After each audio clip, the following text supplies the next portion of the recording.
Chapter 6, Snips. The World Between Worlds, 1BBY. Keep going. You can make it. Ahsoka Tano raced alongside Ezra Bridger, fleeing the blue flame licking at their heels. The flame reached and grasped, threatening to overtake them and drag them back along the transparent bridge across the stars. The Emperor's laughter resonated above the crackling of the flame, his relish apparent as he pursued his quarry. "When you get back, come and find me," Ezra called back. "I will. I promise," Ahsoka affirmed. At the junction, Ezra veered left as Ahsoka veered right. The flame split, and Ahsoka charged ahead. Morai glided ahead of her, leading her toward the gate. As the flames licked at her heels, she leapt, passing through the barrier into darkness. Silence followed, morphing into sleep or unconsciousness. Ahsoka could not be certain. Stars unfurled across the darkness as indistinct voices whispered. A soft hooting sound followed, and she shifted, grunting in discomfort as she emerged from unconsciousness.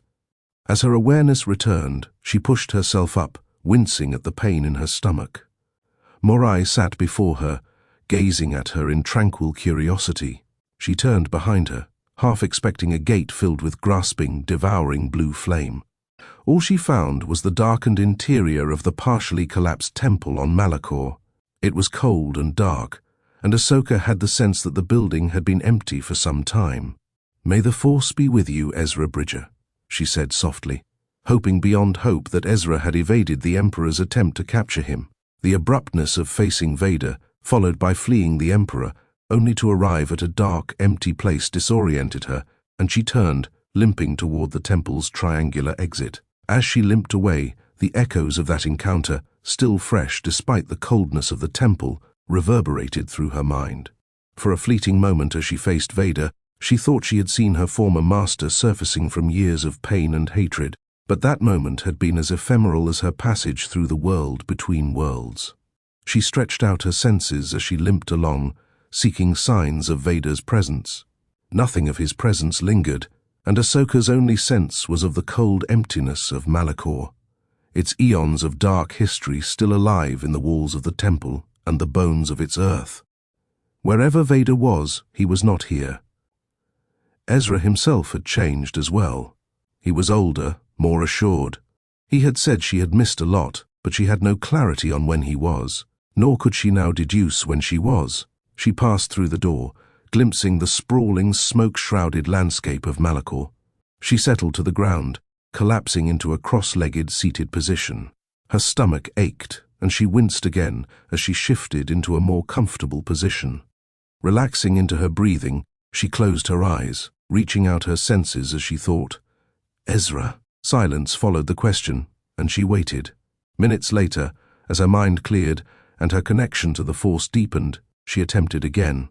No answer followed, and she frowned at the apprehension blossoming. "Where are you?" She thought aloud to the galaxy. Resolving to remain patient, she waited, allowing the Force to move through her. As she meditated, memories percolated to the surface unbidden. Vader's voice, or was it Anakin's voice, spoke. "Ahsoka." Her name echoed and reverberated, with Anakin's voice clashing against the cold, metallic voice of Vader. "We need not be adversaries." "Snips, are you losing focus?" Ahsoka. An image flashed in her mind of Vader holding her lightsaber, hanging his head in apparent regret as snow fell around him. Anakin's face flashed through her mind, grinning as the word Sky Guy echoed through her mind. "Ahsoka." A reverberated male voice said. Ahsoka rose to her feet, unclipping her lightsabers and igniting them. She whirled around, pushing through the pain in her stomach as she settled into a defensive position. Nobody stood behind her, and she tensed, waiting for the ambush. "Who's there?" She shouted into the darkness. "It's me," the voice replied. A blue light appeared in the triangular doorway of the temple. The light coalesced into a human form, and the form took definition, morphing into the familiar face of Anakin Skywalker. It was not the haunted sliver of his face she had seen before, marred by injury, eyes yellowed. It was the Anakin she knew before the Jedi Order had fallen, a cocky half-smile on his face, his robes brown, his face uninjured and his hair long. She backed away, keeping her lightsabers activated as she tensed for the attack. Anakin raised his hands outward in a gesture of peace, and she noticed that he was surrounded by a blue aura, his body translucent. As she backed away, her foot slid on gravel, and she slipped backward to the edge of the cliff. She felt gravity pull at her, bringing her backward. But instead of a long, potentially deadly fall, she felt her body stop, suspended in mid-air. "Easy, Snips," Anakin said. Her body glided slowly through the air toward his outstretched hand. As her feet touched the ground, she tensed again, uncertain of what would happen next. "What is this?" she growled. "It's a long story," Anakin confessed. "Why are you blue?" Ahsoka asked suspiciously, and noticing his translucence, added, "And see-through?" "Oh, that!" Anakin laughed, looking down at his hands. Ahsoka's eyes went wide when she saw both of his hands, healthy and uninjured. "I'm dead." "That's impossible," Ahsoka denied. "I know, right?" Anakin smiled, savoring the paradox. "Prove to me that this isn't some trick of the Emperor's," she demanded. "Well," Anakin mused, thinking his response through. "The Emperor did not know that when I first trained you, we didn't get along very well. I was young and dumb, probably not ready for the responsibility. I called you a youngling to your face. You snapped back. I thought you were being pretty snippy with me, hence your nickname, Snips." "And what did I call you back?"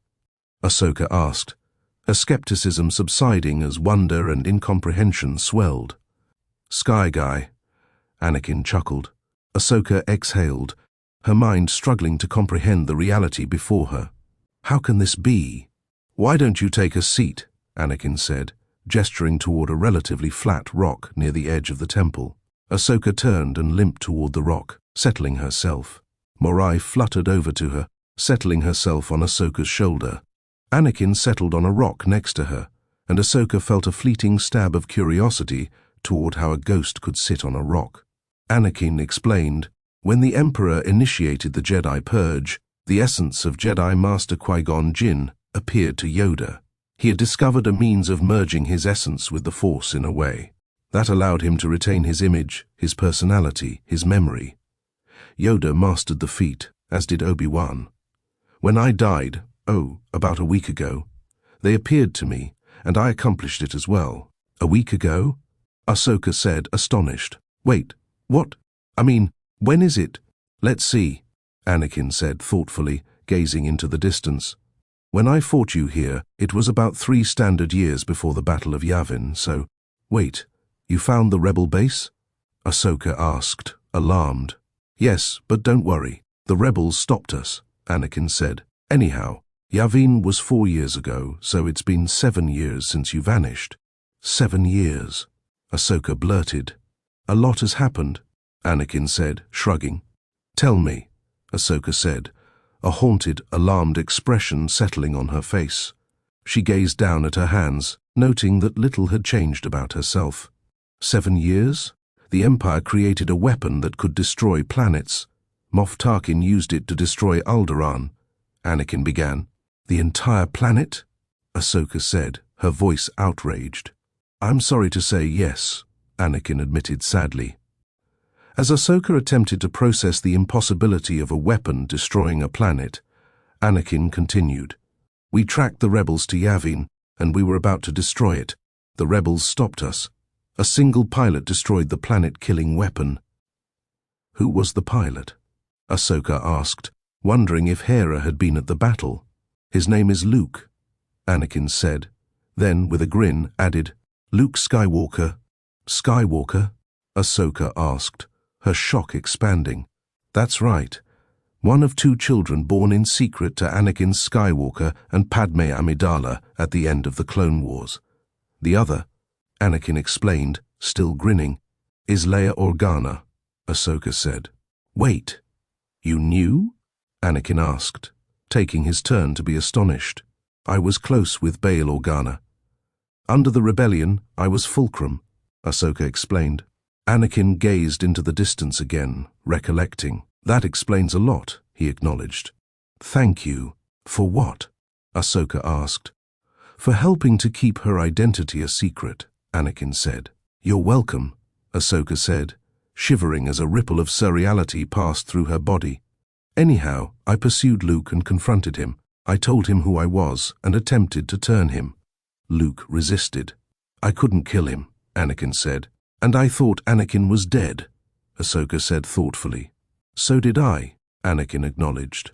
But there's as much of Padme in my children as me. It awoke something in me. Understanding clicked into place with this piece of the puzzle, and Ahsoka brightened, saying, Obi-Wan could not bring you back, and neither could I. It could only be Padme, Anakin said. I thought she was lost forever, but she lives on in my children. Ahsoka smiled as she recalled meeting a young, frightened Leia. Ahsoka had helped her resolve her nightmares, and the blend of Anakin and Padme had been both unnerving and reassuring beyond measure. As Ahsoka pondered the emerging clarity, Anakin continued. Luke saw it too, and he knew I could not kill him. I brought him before the Emperor. Again, I could not kill him. Did Luke kill the Emperor? Ahsoka asked, riveted. No, Anakin said. He gazed into the distance, becoming quite somber as he said, I did. Wow. Ahsoka exhaled. The confrontation killed me, but before I died, I was Anakin again. Darth Vader was dead, Anakin said. Ahsoka looked up to him, and the two held each other's gazes, worlds of memory and history passing between them. I can't tell you how good it is to see you alive, Snips. After you vanished, I thought the worst, Anakin said, before chuckling. I guess I was there all along. I see it with my eyes, but I still don't believe it, Ahsoka said, her eyes wide. Me neither. Anakin chuckled. After everything I did, I can hardly believe the Force would allow me this. Anakin paused thoughtfully, then added, which reminds me, what? Ahsoka asked. I'm sorry, Anakin said, for everything. Ahsoka studied his face, finding depths of sorrow and regret. Her anger at what he had become still lingered, yet he, of all the Jedi, even beyond Yoda and Obi-Wan, had stopped the Emperor and destroyed the Sith. Whatever he had become, he had redeemed himself in the eyes of the Force. If it's good enough for the Force, it's good enough for me, Ahsoka said, nodding solemnly. Anakin smiled sadly, and he might have cried if he had tear ducts. They sat in silence for a long time, regarding the milky light penetrating the black clouds drifting across the plains of Malachor, each attuned to the subtle coursings through the Force, enjoying for the first time in decades each other's company. After some time, Ahsoka broke the silence, saying, I'm hungry. I can imagine. It's been 7 years after all. Anakin smiled. Just sit tight. For what? Ahsoka asked. Before Anakin could explain further, Ahsoka recognized the heavy roar of a sublight engine in the distance. She gazed across the plains and saw a battered freighter streaking toward her. I'm afraid this is where we say goodbye, for the moment at least, Anakin said. Soon we will talk again. Why can't you stay? Ahsoka asked wistfully.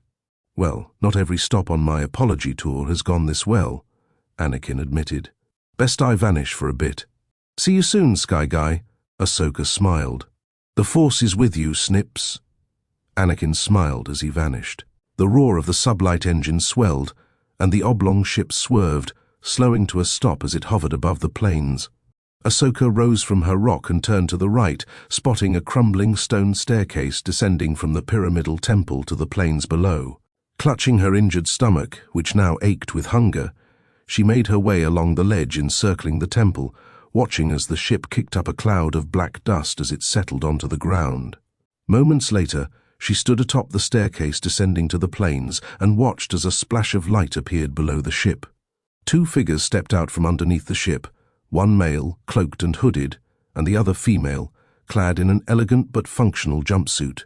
The 2 figures rushed ahead, working their way up the crumbling staircase toward her. She began to limp gingerly down the staircase, pausing a third of the way down as the 2 figures stopped before her. Ahsoka Tano? The female asked. Ahsoka regarded the young woman, and a smile stretched across her face as she recognized the young girl in the woman's face. Leia Organa, she said, shaking her head gently to the side. Ahsoka, Leia said, brightening. I can't believe you survived. Leia turned to her right, and the man lowered his hood. Ahsoka regarded his face, seeing traces of both Anakin and Padme there. "My brother," Leia began. "Luke Skywalker," Ahsoka declared in muted astonishment. "Yes," Luke said, nodding somberly. "I was a friend of your father's," Ahsoka said, smiling warmly. She felt Leia tense slightly, and Ahsoka added, "And your mother's."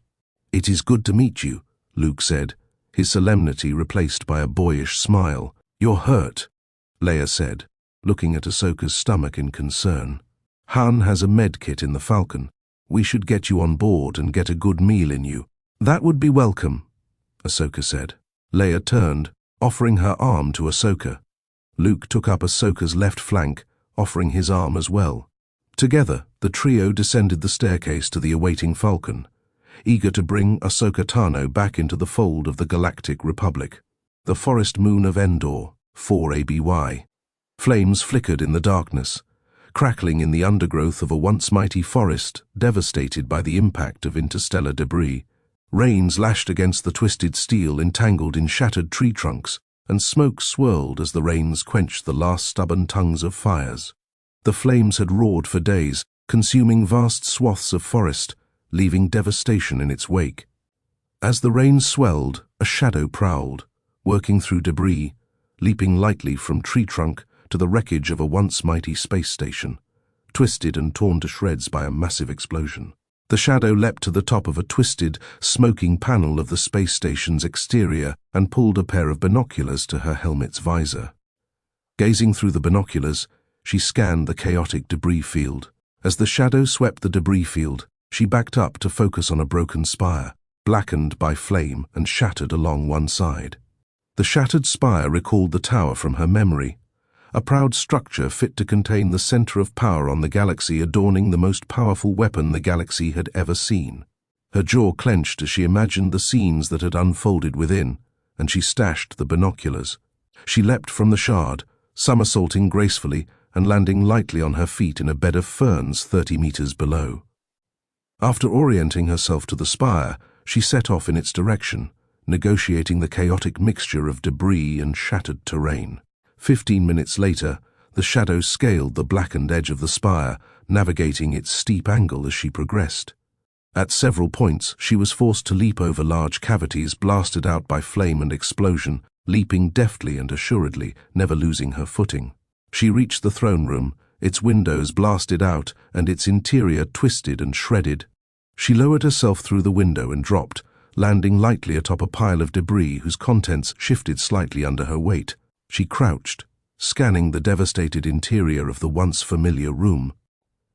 She stepped off the pile and knelt to the floor, placing her hand on the once smooth surface now sullied by debris.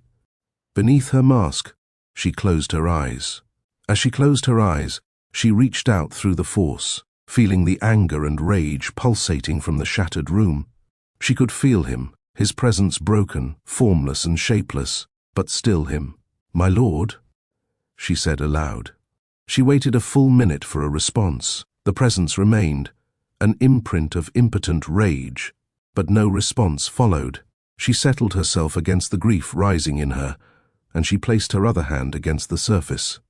Through the Force, an image arose, and as it swelled and expanded, her awareness of the room around her vanished. The two figures turned toward each other, one shorter, dressed in black, and wielding a green lightsaber. The other towered, a menacing figure that had haunted her since childhood, his lightsaber red. They crossed blades, regarding each other with hatred. The slighter figure radiated purpose and resolve, and the taller figure, doubt. She clenched her jaw, grinding her teeth hard together. Pain and grief threatened to subsume her, but she had to see. The slighter man said something that she could not hear, and she imagined another entreaty to his father to turn away from the dark side. Vader hesitated, then withdrew his blade. The Emperor commanded him to destroy Skywalker, and she clearly heard Vader rumble, "No!" The two men turned on the Emperor, their red and green blades whirling. The Emperor blasted them both back with lightning, but he was old and weak. His body had decayed for too long. Skywalker and Vader pushed against the attack and lunged forward. Skywalker's blade swept through the Emperor's neck. The vision vanished, and Mara gasped, struggling to breathe through her mask. She removed the mask, and a cascade of red hair tumbled down over her shoulders. Tears welled in her eyes, and she collapsed to her hands and knees, feeling that she would retch from the pain of what she had witnessed. The Emperor, her Emperor, the man she had served faithfully, unerringly, had died at the hands of Vader and the Sun. She had known it would happen. She had warned him. He had dismissed her. She could not get through to him, and now he was dead. A lingering image of the young man calling to his father before Vader turned to the Emperor arose. As it filled her mind, she felt her nausea and horror subside. In its place, a cold rage awoke, a burning desire for revenge. The son of Skywalker, he had called him, the child of Vader, murderer of the Emperor. She rose to her feet, her knees still shaky. Scanning the room, she found the chamber on the side of the throne room. The doors were slightly ajar, knocked off their hinges from the blast. She crossed the throne room, picking her way over the ruined catwalk before entering the Emperor's private chambers. The room was still thick with his presence, as if he had only just left moments before. She knew entering the Emperor's private chambers bore the penalty of death, and she waited, hoping beyond hope that she would hear his voice utter a command. No command followed, and tentatively she crossed the threshold. There was little in the way of furnishings. A dais with a shattered altar lying askew upon it loomed in the shadows in a corner of the room. The bed in the center was turned over, its fabric and cushioning burnt. A table adjacent to the bed lay in ruins. She picked her way over rubble to the table and, guided by an impulse, pulled a drawer open. There, inside the drawer, sat a shining silver cylinder, miraculously spared from the devastation. She reached her hand out tentatively, frightened to find out what might happen if her gloved hand was to touch the Emperor's weapon. She paused, pulling her hand back a fraction of an inch, hesitating. She waited, wondering if he might call to her. His call never came, and her hand lunged forward. The lightsaber fit into her hand, its cold metallic weight burning through the glove. She relished the pain, a last lingering connection with the man who had taken everything and had given her everything. She lifted the weapon and ignited it. A crimson blade erupted, illuminating the ruins of the Emperor's chamber. Turning away from the bed, she extinguished the weapon and left the chamber, her will bent on a singular purpose.